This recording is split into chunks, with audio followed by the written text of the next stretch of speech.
know your attention span is low, so I'm going to make this as quick as possible. You have to listen to me. I'm going to be arguing today that the foundation of physics, the theory of relativity, the general theory of relativity, gravity, the speed of light, it's all wrong, and it actually all needs to be rewritten. And this is actually proven every single day. First, a little history, though. We've been ignoring this for since 1915, dude. Ever since the special theory of relativity was postulated, we've been just ignoring all of these observations that the speed of light is invariant and has a preferred direction. Can you believe that? Dayton Miller, Albert Einstein. Huge beef. Now, if Dr. Miller conclusively proves the presence of the drift, it will be sure to prove a sad blow to Dr. Einstein, for it will mean that he will have to discard his old theory and start all over again. Believe it or not, Einstein said it himself. I believe that I have really found the relationship between gravitation and electricity, assuming that the Miller experiments are based on a fundamental error. Wow, just assume Dayton Miller's observations and experiments in 30 years of work is wrong. Otherwise, the whole relativity theory collapses like a house of cards. Oh, interesting. Dayton Miller. The effect of the ether drift has persisted throughout. After considering all the sources of error, there always remained a positive effect. Just so you know, if the speed of light is invariant like I'm going to show today, gravitational waves are assumed to travel at the speed of light, which would necessitate that gravitational waves would need to be replaced. The whole theory of, like I was saying, the whole theory of relativity would need to be replaced. Also, your LIGO evidence would be thrown right out the window. They say that there's a laser miles long that has the 1,000th width of a proton movement after galaxies collide and stuff, and they say that's evidence of gravitational waves. It's gravitational waves, which are fake anyway. If they don't move at the speed of light is not c, then guess what? All wrong, like we've been saying for years. Guess what? Gravitational lensing, too.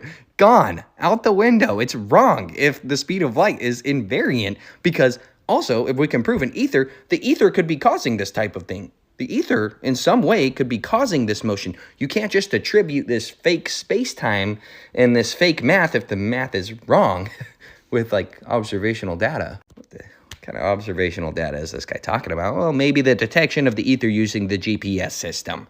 Yeah, this was uploaded by the Canadian Centre of Science and Education. You can see it's kind of cut off right there at the top. Let me move myself over. If future experiments were to reveal a non-zero ether drift, then Einstein's relativity would crumble. That wasn't necessary. They didn't need to throw that right at the top of the paper. The east-west light speed difference enables the unambiguous detection of the ether drift and the direct confirmation of the existence of a preferred frame? Oh, it gets way worse, though.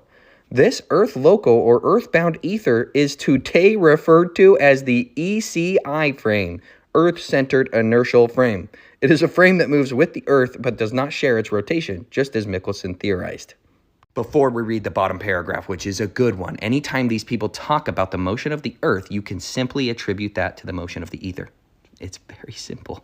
The motion of the ether conducts the light, electromagnetic phenomena. So if the ether is moving in one direction, it's going to be transmitting that light in a faster direction, like we're going to go over in this next paragraph.